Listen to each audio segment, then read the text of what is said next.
Welcome back to The Hot Dish, comfort food for rural America. I'm Heidi Heitkamp. And I'm Joel Heitkamp. And we are really excited today to introduce you. Some of you may have read her books, may have known her history because you're all interested in what we can do to reconnect, politically to rural America.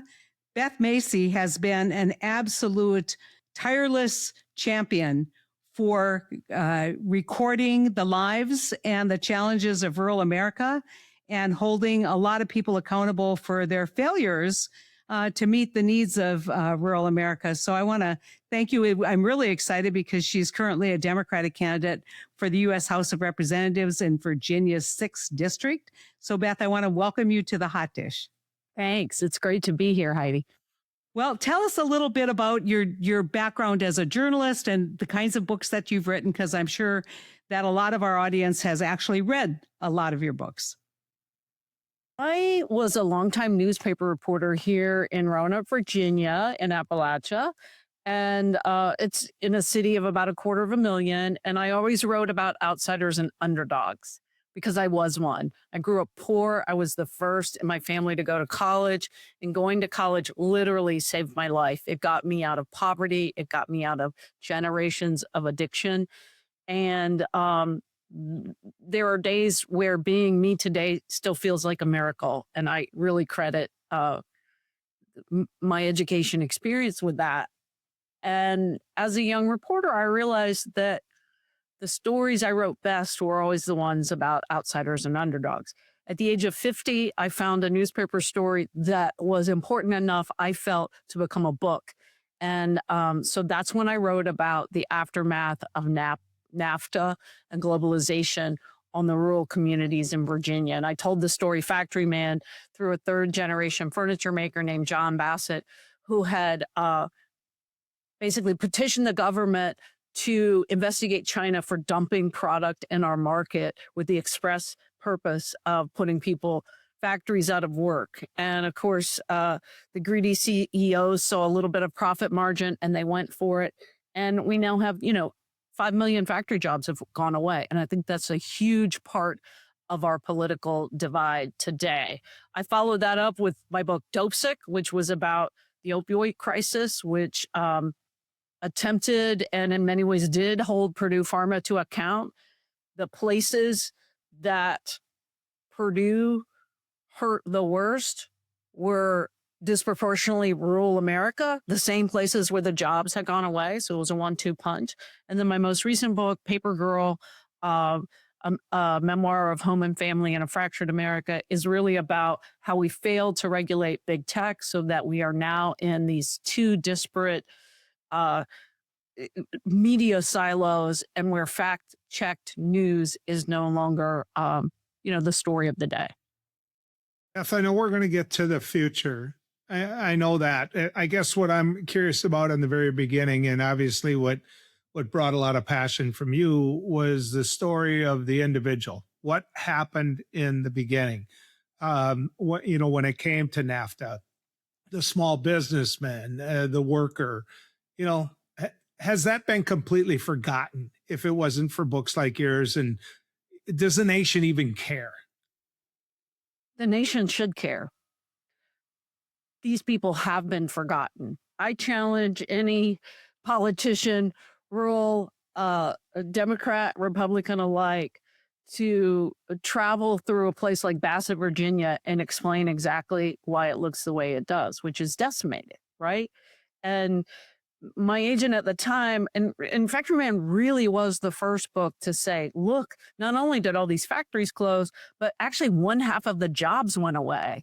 1/2, because when you counted both the factory jobs and the places where the factory workers once spent their money, it was gone. And nobody told that story, largely because most of our news is manufactured in places like New York and Washington. And that, I maintain, is still the source of so much rage. So now you're turning this corner and you're becoming a politician, not just a storyteller. I think politicians are storytellers. Hopefully they're factual stories. But why the leap? Tell me why. Well, at the end of Paper Girl, and let me just set the table for that for a second. Paper Girl, my memoir, grew out of reflections that I had witnessed in my hometown of Urbana, Ohio. It's a population of about 11,000, a farming community in Western Ohio. When my mom got dementia in 2015, I started going home to visit more. And I realized like my hometown, which was once a hotspot on the Underground Railroad, was now flying Confederate flags. I'm like, what the hell? I was shocked. And then as Trump was elected, the first time I realized I couldn't have conversations with my family members without it erupting into these political debates. My brother unfriended me on Facebook, who he was like my closest relative. At our mother's deathbed, which happened to be the Saturday after the 2020 election, mom was literally gasping some of her final breaths, and the hospice nurse called it for Biden. And my evangelical sister screamed, "It's fraudulent. You wait. He won't win." And I just thought, what has happened to my family, my hometown, and my country? And what is left of it? So I went back to Urbana. I embedded for about a week a month for 2 years. And I asked that question. And so I looked at the schools. I looked at I interviewed old friends who are now like fully ensconced in conspiracy theories, including an ex-boyfriend who had once been the most liberal person I knew and who was right before my eyes became the leader of the anti-Haitian movement in Springfield, Ohio, where they were allegedly eating the pets. They're eating the cats. And so you write a book, you finish it, it gets back checked and all that, legal reviewed, and then it doesn't come out for 6 to 8 months. And it was the beginning of the Trump presidency too. And we're starting to see these Doge cuts and all this stuff happening. And I'm like, what is going on? How do I write something that's relevant that's not going to come out for 8 more months? And so I did a call to action. I said, look, we have to fight these cuts. We have to help. We have to join with mutual aid to help these people that are being impacted by the cuts. We have to try to mend fences with our family members. I quote Barbara Kingsolver, who says, "Love stays alive if you tend it like a flame." And, tending a fire, this, you got to poke at it. You got to add the wood. You got to really work at it. And then I said, we have to elect better leaders. And honest to God's truth, as my mom would say, I had no idea that I would be running for office. And I joke, but it's actually true. There's about 15 things in the book that I wouldn't have put in had I known I was running for office. But I make this call to action at the end where I say, like, as my mom would say, it's shit or get off the pot time. We've got to do something about this. We've got to fight back. So then my friends started calling me on it. I was going to these Monday rallies outside of Ben Klein, our current MAGA congressman's office. And I was marching for the first time in my life, holding up signs. And because I felt that scared about what I was seeing. I have 2 queer kids and I was worried about their safety. And they were saying, my friends were at the rallies were saying, and these are people who've never protested in their lives. They were saying, well, you should run. We think you're the only one who could beat him because of my name recognition, for whatever that's worth. And I said, no, I'm a journalist. I don't do that. And then the one ugly bill passes. I'm sitting right here in my backyard having a beer with my husband, Tom, and we're talking about our kids and how scared we are for them and our friends that are all going to be impacted by this. 350,000 Virginians are going to lose their Medicaid after the midterms, which is diabolical. And Tom said, because he was like, no, you want to write 1 or 2 more books and retire and become a master gardener like you've been talking about for 20 years. He said, let's take this MFer down. And so I was like, okay, I guess that's what we're doing. I don't know if we'll be successful, but I've been underestimated my whole career and they can underestimate me, but I work as hard as anybody, Well, I'm never going to get to meet your mom. And I wish I could, but she sounds awful familiar to me. And I think Heidi can vouch for that. We knew a woman that was just like that, including the pot, quite frankly, because we had one bathroom in our house. But I want to just say this, Beth. I do want to meet Tom because it takes courage. I mean, you put your name on a ballot, and lost in all of that, both Heidi and I have had our names on ballots. And you never know. You never know about the rejection. You never know about how you're going to deal with rejection. And so I'm wondering how much being a successful author and being a successful journalist, I'm wondering how much you feel as though you're risking by putting your name on a ballot. Well, honestly, I was so worried. I didn't even think about my career. I just said, we got to do this. Some of the most devastating uh, critiques I've had have come from the left, which surprised me. I mean, I go to my first listening session. It's in Waynesboro, Virginia, and it's Democrats, and they all just start pummeling me. You are going to take corporate PAC money. I said, no, I'm not. I'm saying it. I've said it. I said it in my launch. I've said it in the media. I'm not taking corporate. How do we know? I was like, well, I can't prove the future, but every quarter, this information will be filed, and you'll be able to see if I've taken corporate PAC money. And then they were just it it ain't kickball, y'all. I know you know that. It ain't kickball. At a another listening session in Harrisonburg, the same activist who came at me with the corporate PAC money came at me with the same question again, said, you can check the Virginia Public Access Project. And then they put me on the spot about Gaza. And y'all know I have been working in Western Virginia for 36 years. I am not a foreign relations expert, but I am an expert on healthcare. I'm an expert on the opioid crisis. I'm an expert on the left behind. I fumbled a question. They filmed me to intimidate me, and they put it up online and said all these lies, that I was taking APAC money, that I was against Gaza, that I wanted to murder children, which is not true, that I should be in the electric chair. WTF. Well, and that's the biggest problem, is that people who want perfect, but they can't win elections because they're not talking about healthcare, and they're not talking about people being left behind, and they're not talking about economic opportunity. They're talking about whatever is the issue du jour that somehow gets clicks and gets a lot of people excited. And I'm not saying that Gaza isn't important and that those things aren't important. But the bottom line is, when you said, look, this is what I have to offer, this is what I know. And it sounds to me like you did a great job not going down the rabbit hole with them.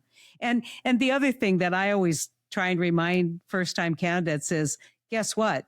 There's one person, she followed you someplace else. That this is not overwhelmingly, what the constituency wants, but yet they want to dominate. And you want to say, if you have a different point of view, challenge me in the primary, but don't come to my rallies because you're obviously not supporting.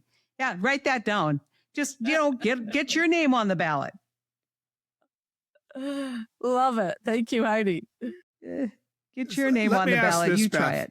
Did you know you were a Democrat when you were writing, when you were a journalist, when you were writing these 3 books? Did you know you were a Democrat? I knew I was a Democrat because I'm for the democratic promise that everyone should have the ability to take their talents as far as they can, right? And so going to college, paid solely for Pell Grants. I left for college in 1982. That was thanks to a multimillionaire at birth named Claiborne Pell, who invented what he called the GI Bill for everybody. And that we had leaders then who actually cared about the working class is incredible to me. But that Pell Grant that paid 100% of my 4-year state college tuition only pays about 30% today. So it hit me in the late 90s when my kids were little. I quit my job, and to supplement my school teacher husband's income, I taught at the community college here locally. And I realized the Pell Grant wasn't covering much at all anymore. And I thought, what had happened? And I started writing about it then. So I've always been a proponent for helping the working class. And when I wrote Factory Man, my brother-in-law, who's much older than me, he passed away recently. He's the one in the book I talk about when I can't have a conversation with my family. I wouldn't see him like 6 months at a time, and I go, "Hey, John, how are you?" And he'd go, "Deplorable," trying to goad me into a debate. But when Factory Man came out, he said, "Beth, read your book. really liked it. Surprise. And he goes, "You've written a Republican book." And I said, "No, I haven't, John. I've written an honest book without politics. And that's what I want to do now. I want to be for policies that help the working class and the people who've been left behind. I don't care whether they're Republican policies or Democratic policies.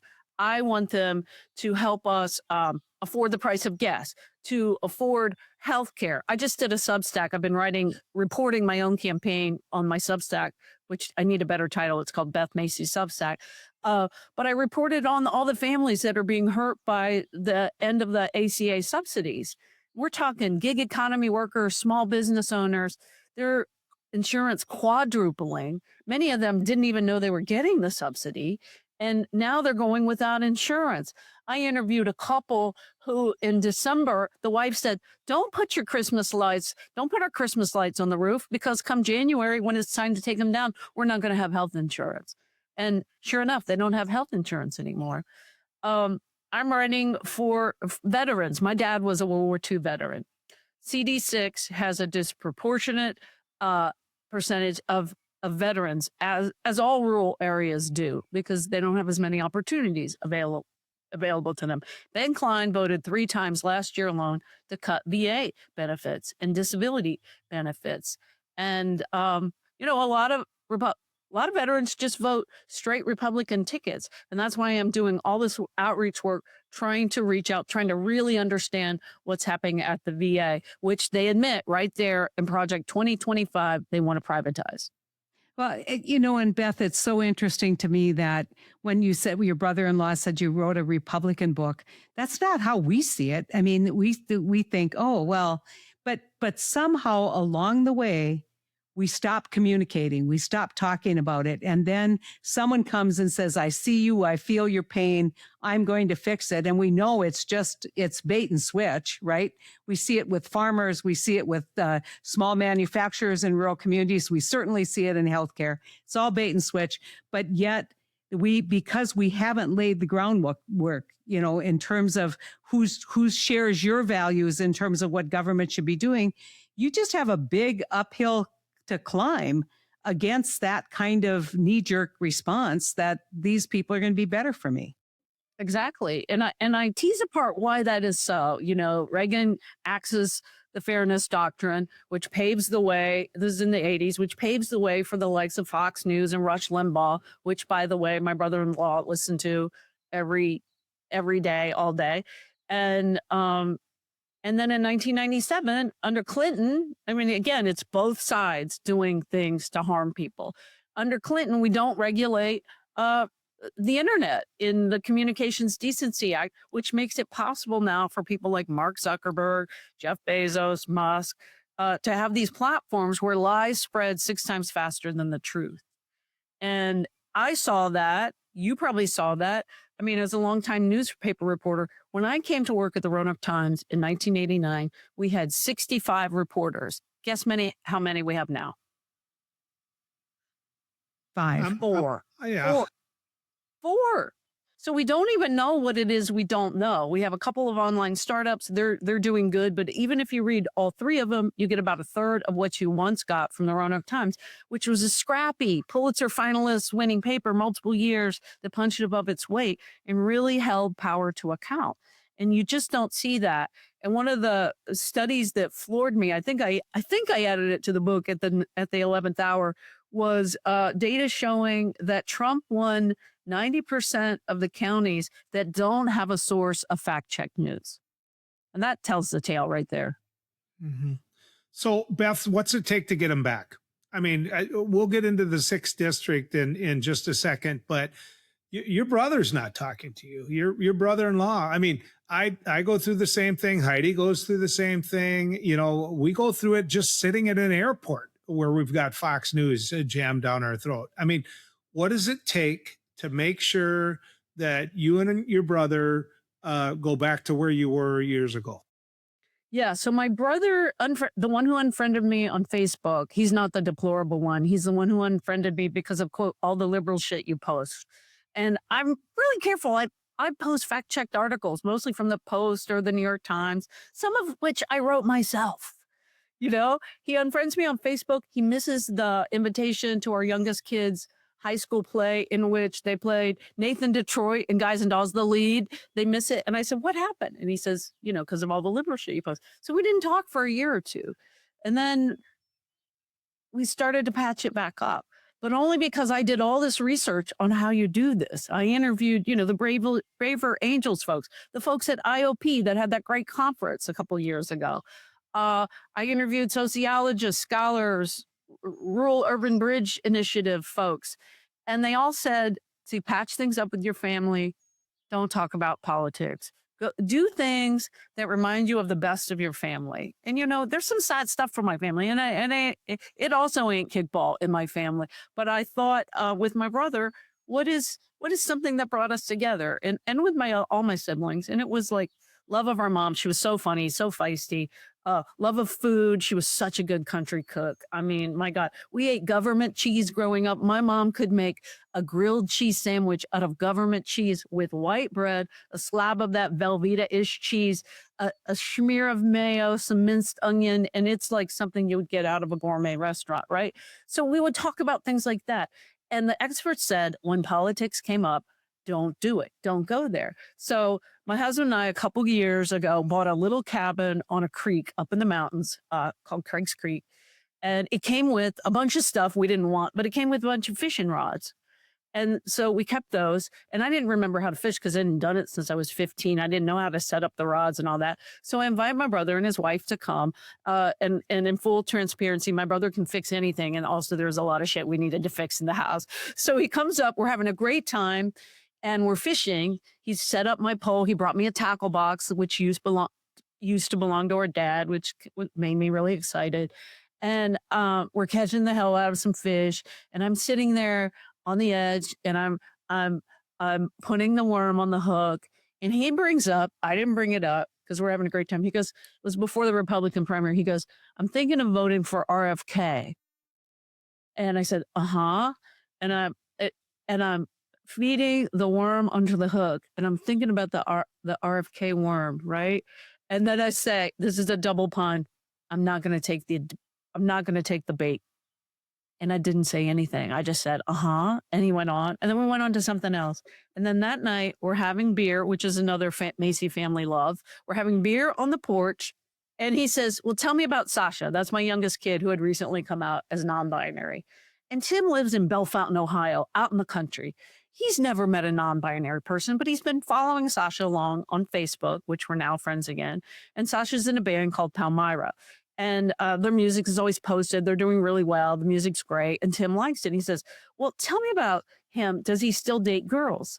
And he said it in a nicer tone than I just said. He said, well, tell me about him. Does he still date girls? And I took a pause, and I reflexively mirrored back his tone. And I said, well, yes, they're dating a young woman now. Yes. And I mess up the pronouns too. And that was something I learned from Rhyme Fest at IOP. Do you remember when he spoke at IOP? He said, we have to extend grace to people who haven't had the same experience that we've had. So I screw up the pronoun. I still screw up the pronouns. It's really hard. I was calling them he since they were in utero, right? So, and Tim he heard me. Tim heard me. And then he becomes a Palmyra super fan. He has driven 4 or 5 times since that conversation to see Palmyra play, including 8-hour drive to Charlottesville, Virginia, where they did their album release party at the Paramount Theater. And it was a standing room only crowd of 800. And there's my little brother in the back sitting down, the only person sitting down, tapping his foot because he's 70 and his hip hurts just like mine does. And because he's just been in the car all day. And I thought, you know, there is so much more to life than politics. And he's now a Palmyra super fan. Yeah. I want to give a little bit of backstory on Rhymefest. He is African-American from South Chicago. He goes to Cody, Wyoming once a year because that's where his friend has a place. His friend is Kanye West. And in fact, for all the people who don't know, Chicago is really the home of hip hop, and the University of Chicago Radio was a huge developer of the hip hop movement. And so Rhymefest was a fellow at the University of Chicago, and he talked about his experience as a person from African American from South Chicago being in Cody, Wyoming, and he was talking about getting followed around by the cops and, what did you do? And he said, well, I joined the church that the cop went to. And someone said, well, why did you do that? He said, to pray. Which I thought was the right answer. Anyway, and then he talked about things that people would say to him that were just so wrong about Chicago and wrong about the people in his neighborhood. And people said, what do you do? And he said, I give them grace. And I think if we're going to get civility back, we can't knee jerk and just, to your point, Beth, we can't knee jerk and just automatically assume that that people have bad motives, that they're not curious. Like your brother was curious, but he could appreciate the music. And so I think that's that judgment that people feel from Democrats. When people say deplorable, or the judgment that people feel like they're racist or whatever, we need to get rid of that judgment and start listening. And I think that's the first step in building back some trust, because we all know that we have much better economic policies. We just aren't connecting. And Joel, you connect every day. So yeah. Well, a lot of what Beth has said, other than the mountains or the hills, is where I live. I mean, it's just in a different place. A lot of what can be done through hunting and fishing and, being outdoors with a family member is, just having a beer with them. I totally get that. I've eaten government cheese myself, but the truth of the matter is, at some point, you've got to convince them to vote and to vote for you. And so the 6th district, talk to me about what the 6th district is. And maybe that's a separator, because everything you've said so far, I've totally agreed with and connected with. But the 6th district, what's it going to take to win in that district? So the 6th district, as it presently stands, which is Roanoke is the southern point, and it goes all the way up to Winchester and Front Royal, sort of roughly paralleling Interstate I-81, is what the Cook report has called R+12. So it's ruby red, right? There is an effort underway in Virginia to redraw the maps in response to the gerrymandering in Texas that Trump ordered.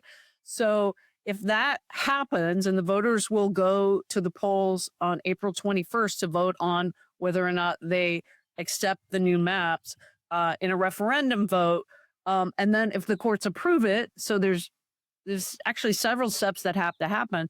But if that happens, then the 6th district becomes light blue. It becomes D+3.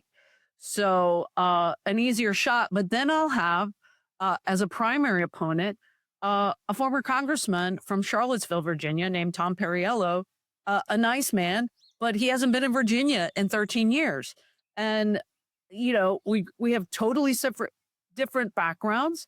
He went to the Ivy League. I went to a state school land grant university, and I grew up poor. He did not. And I think I'm the candidate for this moment because I know what it feels like to eat government cheese and to worry about being able to go to the doctor or get the medicines I want. Wouldn't the voters punish him for only wanting to jump in after redistricting? I mean, you're willing to take on the district that you have right now, Beth. Mm-hmm. I mean, as we say in the South, I'm willing to dance with what brung me. That isn't just the South. But you are Beth. waiting for redistricting. You're saying, let's do it. I can win in a plus that 15 district if I do my work. Exactly. So I've had Abigail, the governor, the new Virginia's first female governor, has endorsed me. Senator Tim Kaine has endorsed me. Ro Khanna endorsed me. Batman endorsed me. Michael Keaton. He was the main character in Dopesick, so Yeah. that was an easy ask.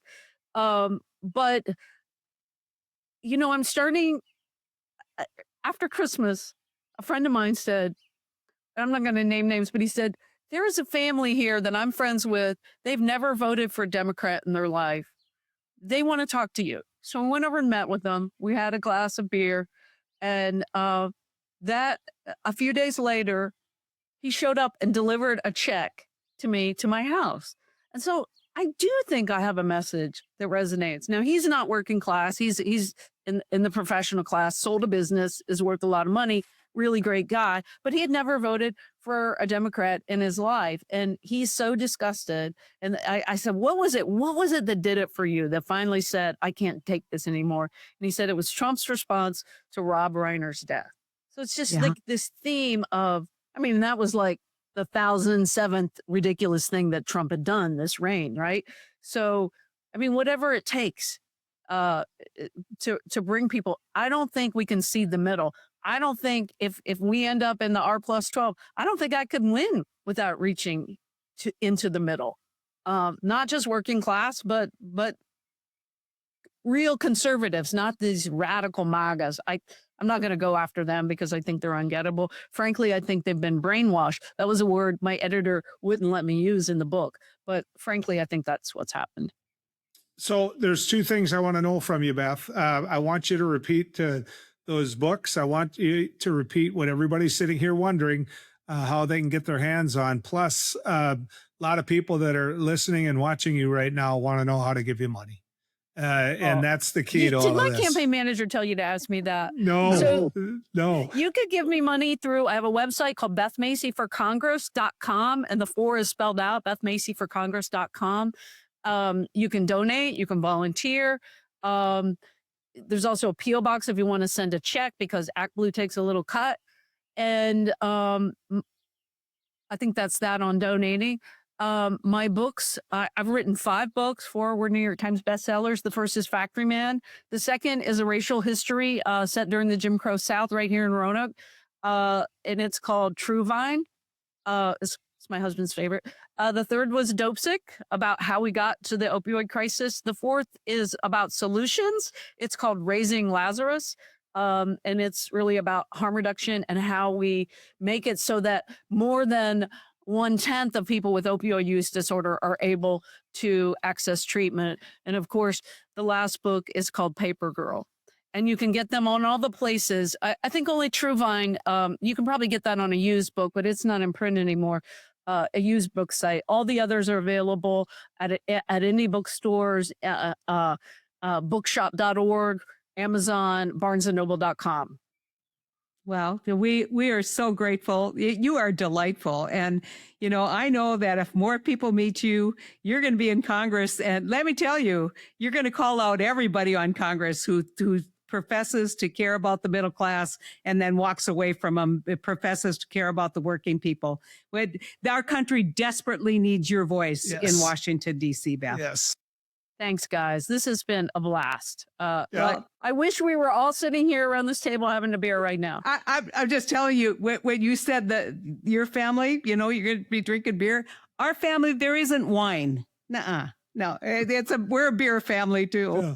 Well, Beth, I built a bar that seats 13. So trust me, you're welcome at my campfire anytime you want. Go win this thing. Go win, and then we'll get you out to North Dakota. Okay. Appreciate it. Really loved it. Well, Joel, one thing I forgot to mention is that we started a book club for all of our listeners, and her book, Paper Girl, a memoir of home and family in a fractured America, is the first book for OCP's Blue Plate Special Book Club. So, an extra little plug for that book.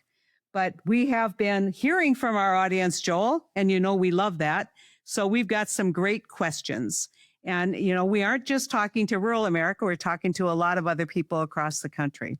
So let's talk about Scott, who lives in Chicago, in a Chicago suburb, and doesn't know a whole lot about farming, but he cares deeply about the health and success of family farms across the nation. And he wrote us, Heidi, to ask, how will the Farm Bill help small family farms succeed without just handing out money to farmers to get their vote?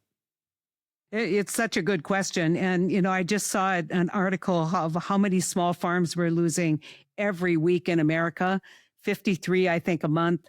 We have record farm bankruptcies. These are not big organizations that are going under because they're subsidized to a huge amount and they're bankable. And so, I would love to tell you that the Farm Bill is going to stop that trend. It hasn't stopped that trend for 20 years. And so we need to re-examine what the Farm Bill is. But I'll tell you one place that just breaks my heart. The Inflation Reduction Act, which you might think, what does that got to do with farming? But it added a ton of money for conservation and conservation farming, including something called the EQIP program. And the EQIP program allows for rotational grazing. And a lot of farm families who use it can basically survive on a much smaller footprint, a much smaller land footprint, because they do water conservation, soil conservation, grass conservation. And guess what got cut? Guess what isn't in this Farm Bill? It's not the conservation program and, EQIP, because it's been overprescribed. It's not like farmers don't want it. They do want it. It's just that all of the focus has been on how do we help the big guys get bigger. And so I know that, and we're going to be talking a lot about this, I think, in this campaign cycle, but I know that there's going to be a lot of discussion over in the Senate about small farmers. And this is something that I wish Biden had done a better job of when we're talking about, kind of what farm policies work. But there are farm organizations who are looking at extra programs. So he's absolutely right. The bailout is it's always going to benefit the big guys more. Well, and the one thing that I would add, lost in all of the farm discussion that we never have, is how farmers have built markets up themselves. Oftentimes through check off dollars where they'll throw a penny in, a couple pennies in per bushel, and next thing you know, collectively together, they have enough money to send a soybean association or corn association people to these other countries to develop markets. And what happens? Donald Trump comes along and he blows up all the trade agreements they did. And so here we are back in a position where everything that they invested in, everything that they put their time, energy, and some of the most intelligent workers that they have in is blown out the window. Yeah. And so, yes, I don't believe farmers want to be dependent. In fact, I know they don't want to be dependent on the government subsidizing them, but I don't think they're going to have any choice for the next 3 years, Heidi. Well, and the question is, with these markets, if they're permanently gone, what does that look like? And when we don't have extra markets, and that's why Thomas, who wrote, what happened to hemp, because we were talking about hemp as a future crop. Yeah, I do have to give a shout out if you're interested in hemp. The biggest proponent of hemp in the Senate when I was there was the majority leader, Mitch McConnell. And he stayed on the Ag Committee. He was always, they don't really come, but he came to one Ag Committee meeting so that he could make sure that hemp ended up in that bill. And so, again, these are coalitions that I think we can build, but hemp hasn't really taken off as a crop in spite of the Farm Bill basically recognizing it. I mean, we had a lot of people around our neck of the woods, Joel, who were interested in hemp, and it just doesn't seem like it's taken off.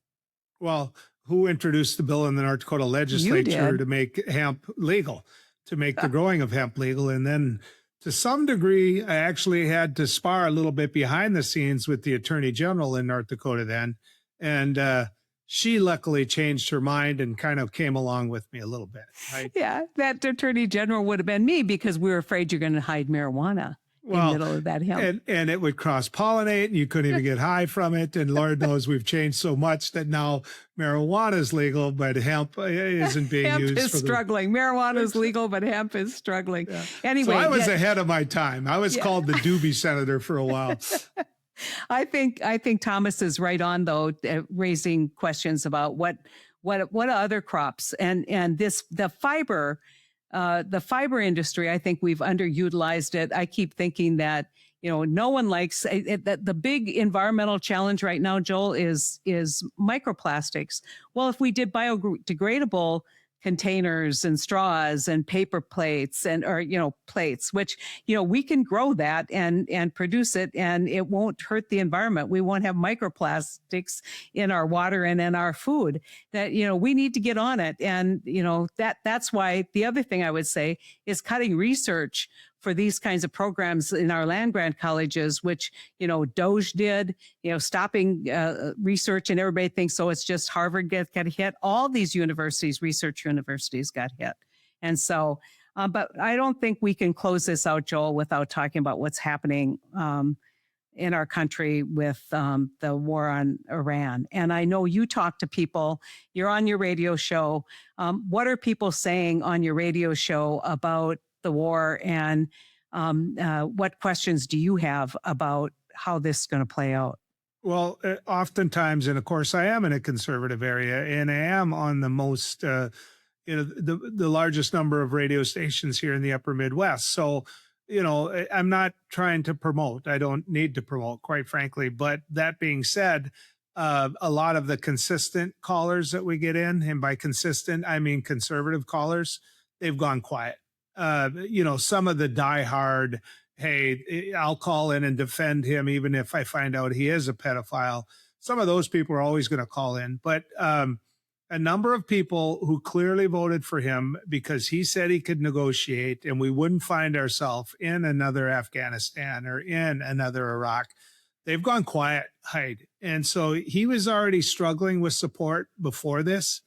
And, you said something to me the other day that stuck with me, which is, normally this is a time when everybody rallies around each other, even those individuals who may not support Donald Trump. And that's not happening. I think people are getting what he's gotten us into with this quagmire. Well, I mean, typically what happens is we all remember Colin Powell with the anthrax, who knows whether that was ever real, and weapons of mass destruction. But there was an argument leading up to what happened. Now, we can argue about whether any of that was truthful, but at least there was the kind of, here's the threat. This is what the goal is. This is where we're headed. And he's like, when he just wants to tout the success of the American military. And yes, we're incredibly proud and grateful that we have a military that can execute the way the military is executing. And we support our troops. And, Chris Murphy recently said, a senator from Connecticut, someone said, why aren't you afraid? People accuse you of not supporting the troops. He said, I am supporting the troops. They have the right to know why they're risking their lives right now. Mm-hmm.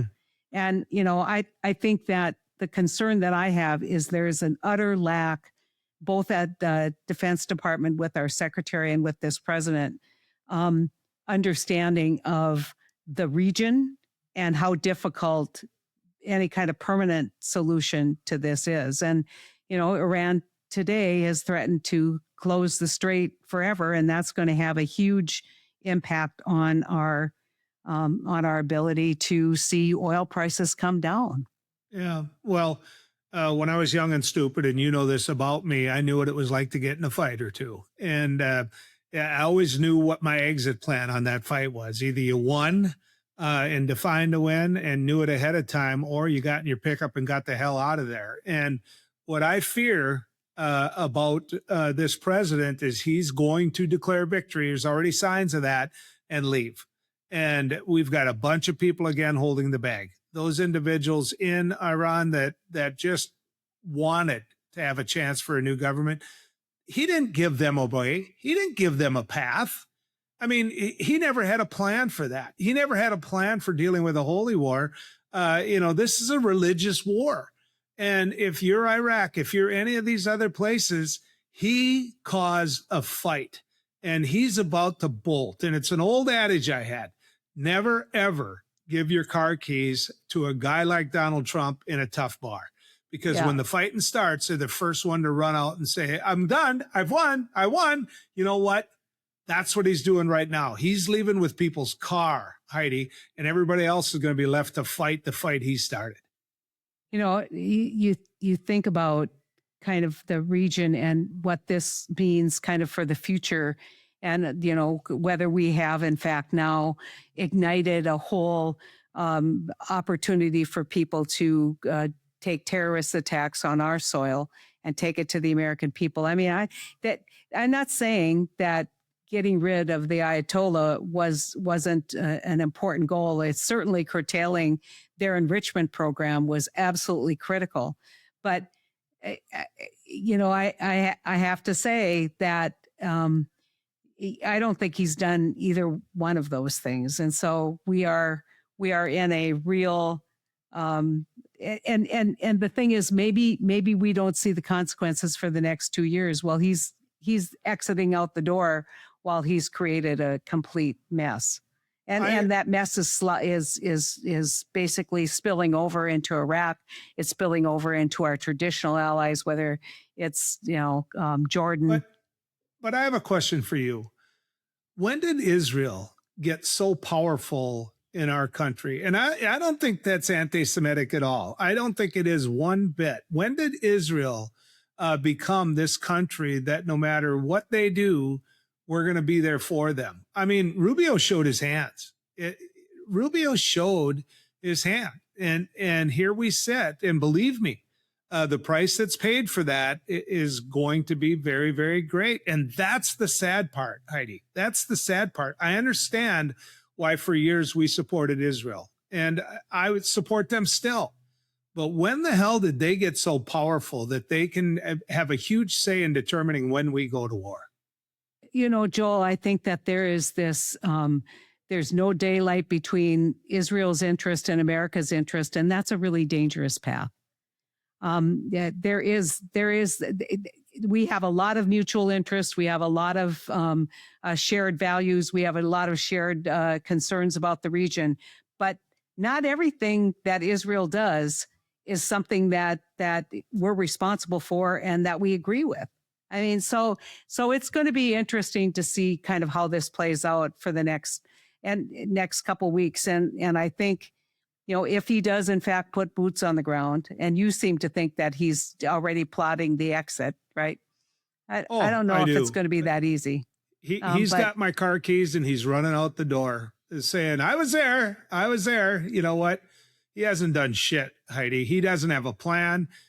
He's just going to declare victory and bolt, and we're going to leave a whole lot of people hanging. And it just frustrates me because he started this fight. He did. Yeah. Well, I mean, but they want to talk about, well, we've been at war with Iran for 47 years. And I'm kind of like, really? God, somebody should have told the American public that they were at war with Iran.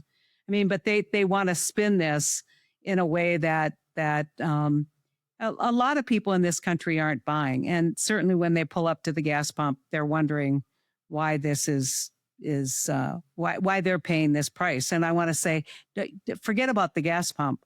The American public is paying almost $1 billion a day to execute this war at a time when we are running a $37 trillion deficit.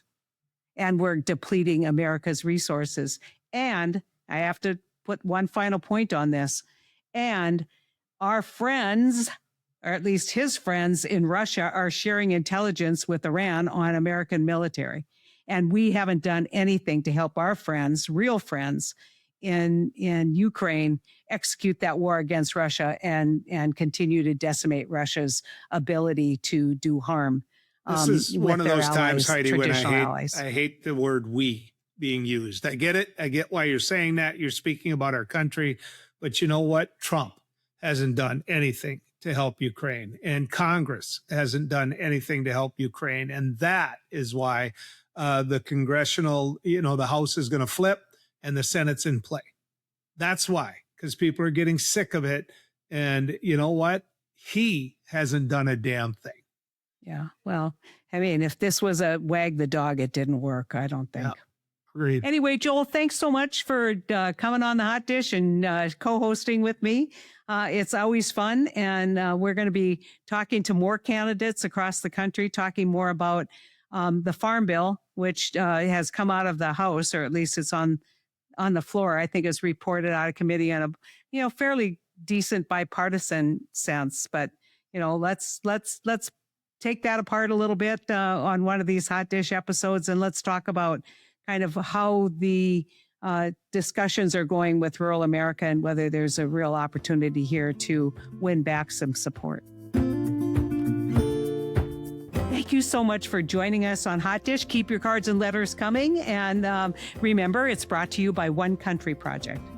And you can learn more about us at onecountryproject.org. Be sure to follow us on Substack, Facebook, and Blue Sky. And don't forget to check out the One Country Project Blue Plate Special Book Club, serving up curated reads for your rural and political palate. I don't think you wrote that, Joel. No, I didn't. But you know what? Obviously, people want to read them. Go get them. I'm all in. Get it? And of course, we're going to be back next week with more Hot Dish comfort food for rural America.